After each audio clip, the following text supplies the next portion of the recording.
Help for the family. How to apologize. The challenge. You and your spouse have just had an argument.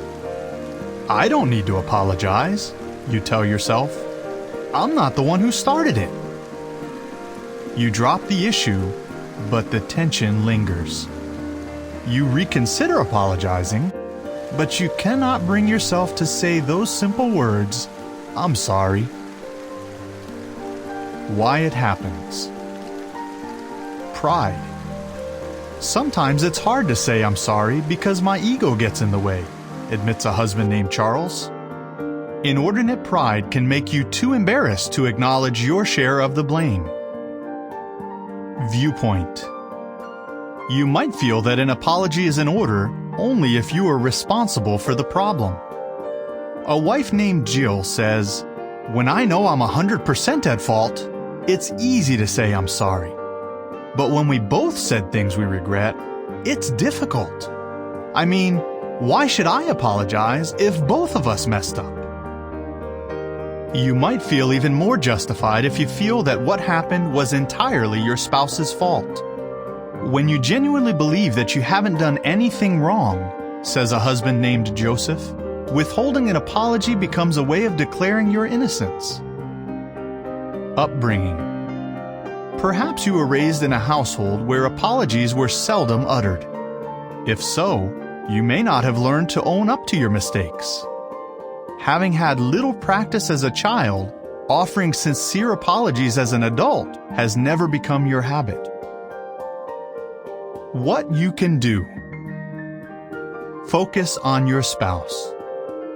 Try to think of a time when someone apologized to you and how good that made you feel. Why not make your spouse feel the same way? Even if you do not believe you were wrong, you can apologize for the hurt your spouse feels, or for the unintended consequences of your actions. Such words can help your spouse to heal. Bible principle. Just as you want men to do to you, do the same way to them. Luke 6:31. Focus on your marriage. View an apology not as a defeat for you, but as a victory for your marriage. After all, a person who remains offended is more unyielding than a fortified city, says Proverbs 18:19. It is difficult, if not impossible, to restore peace in such a defensive atmosphere. On the other hand, when you apologize, you prevent the offense from becoming a barrier. In essence, you put your marriage ahead of yourself. Bible principle. With humility, consider others superior to you. Philippians 2:3. Be quick to apologize.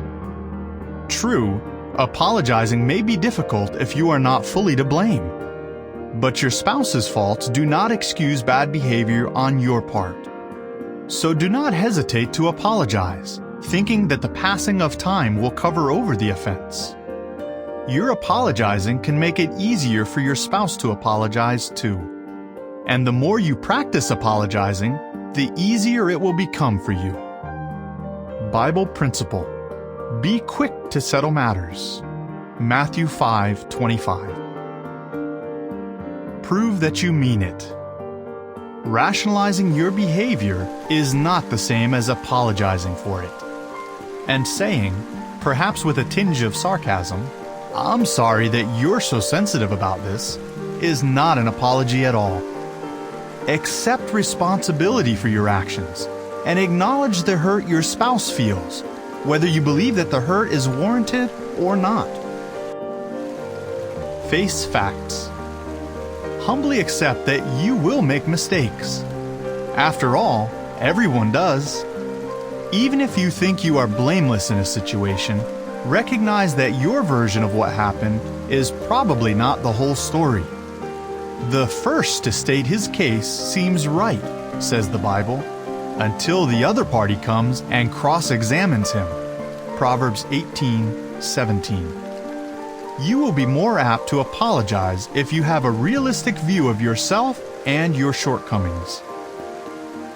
The following is supplementary information. Jason and Alexandra. An apology can transform your marriage from one where problems linger and create tension to one where problems are small bumps in the road.